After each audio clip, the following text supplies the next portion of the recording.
Philip Abbott, I'm Managing Director of Radical Sports Cars, and we're here at the factory in Peterborough. My trade is a mechanic. I was a car mechanic. I left school at 15 and became a car mechanic, and then got interested in the engineering side, and didn't really drive a race car till I was almost 40 years old. Engineering really is where it came from, and then as an amateur racer myself, once I'd sort of made enough money to go racing, started as an amateur racer, and then sort of decided that nobody had actually built the car that I really wanted to buy. So a lightweight two-seater which gave good performance, and having blown up a dozen imp engines and so on with the Ginettas, I thought motorcycle engine is the only way to go, because it's built for high revs. So the sort of vision of the first race car became our club sport car, which had no aerodynamics to talk of. It had a front splitter but no wings, no underbody, motorcycle engine, space frame chassis, nice and cheap to build. Our original goal was to build something that weighed 350 kilos, could be sold at £15,000, and we missed both goals by a good margin, but we had a good time trying. So I think the first car was around 420 kilos, and we had to sell it at £18,000 to make a small margin, and that was the basis of Radical. That's really where we started, the Radical Club Sport.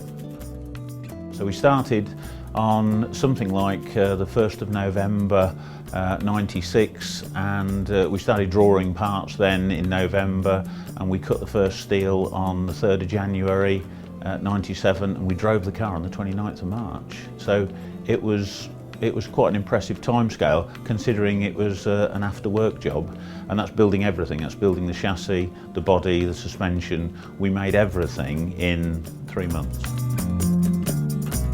When the third incarnation of cars, Sports Racer 3, SR3, came along, track days were really booming. I think the sort of core design features of the car is to have a full two-seater, so that you could do track days. You could have a full-size adult with you, so you could share the fun on track days with your friends, or an instructor was a big thing. And then to be an endurance racer as well, so to have the brakes and the service capacity and the tyres that would be durable enough to race in longer events. The one thing that makes the Radical outstanding is the aero grip. For a cheapish, affordable sports car, the aero grip is stunning. So to get that, you've got to have a reasonably designed aero platform and good suspension which communicates to the driver, but the two have got to be in balance. The aero's got to be in balance with the chassis design, the weight distribution and the suspension. So as long as you've got everything in equal measure, it's really about balance of everything. But also, we usually find then some of the boffin designers get carried away, and they put in lots of antis, anti-squat, anti-dive, all of this kind of stuff, which actually numbs the sensation to the driver. So we keep all those antis, as we talked about, to a minimum, really. There's very little anti-dive on it, which means that the car does move when you jump on the brakes. It does give that response. It does nosedive a little. Which, if you're just looking at pure performance, maybe that's a little bit detrimental, but it does communicate to the driver that you're now stopping. And you could, with that feedback to the driver, then you can drive it really well. And that's why I think the Radical Championship is so close, because the chassis communicates very, very well to the driver, but that's by design, that's not by accident. I think we will always build racing cars. Radical will always be for racing cars, but to do all of these things, you end up with a very good, very skilled workforce, and there's 140 people here. So we now have to sell cars. We started off wanting to sell cars, we now have to sell cars, and looking for the bigger market with the road user in mind, and more looking at a lot of our customers that go racing and really want to go racing and end up not having the time. So if they can have a car which they can use on the road and go to track days, many of the other really good track day cars, the well branded ones, you know, Porsche, Ferrari, that kind of thing, wonderful cars, fabulous piece of engineering, But in a track day you can wear out the brakes completely and spend £3,000 renewing the brakes maybe on a Porsche. So we're looking at a car that would not replace that Porsche but perform better for less money and continue to perform on the track. Our cars will always be race cars, but if people are crazy enough to put them on the road, then that gives us a good market.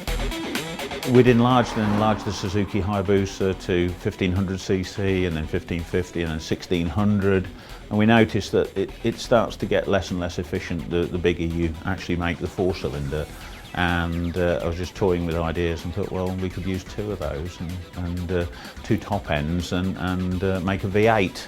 And it was just nothing more than looking for some more power, another power source with that feel, because all the Radicals with a lightweight engine, everything's in harmony with the light engine but also light reciprocating mass. So we came up with the idea of building a V8 and spoke to one or two engine designers and chose somebody to help us do the architecture, all the structure, and basically the gas exchange side of the engine, the cylinder heads, the cylinder blocks, the pistons are all Suzuki and remain Suzuki, and then we manufacture the crankcase, the crankshaft, the oil system and all of the other bits and pieces around it.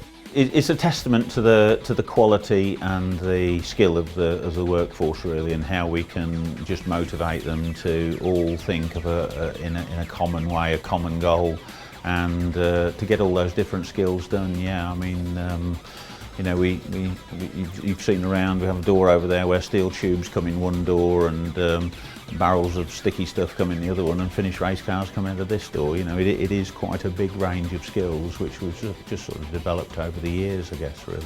Yeah, we do joke a bit about what we do, but it's just about getting the job done. Keeping your promises really is what drives you. The fear of failure, you know, I would hate to say I'm going to do something and fail, so it's that fear of failure that makes you complete it, makes you complete the task and look for the next thing that people are expecting to come from Radical, really.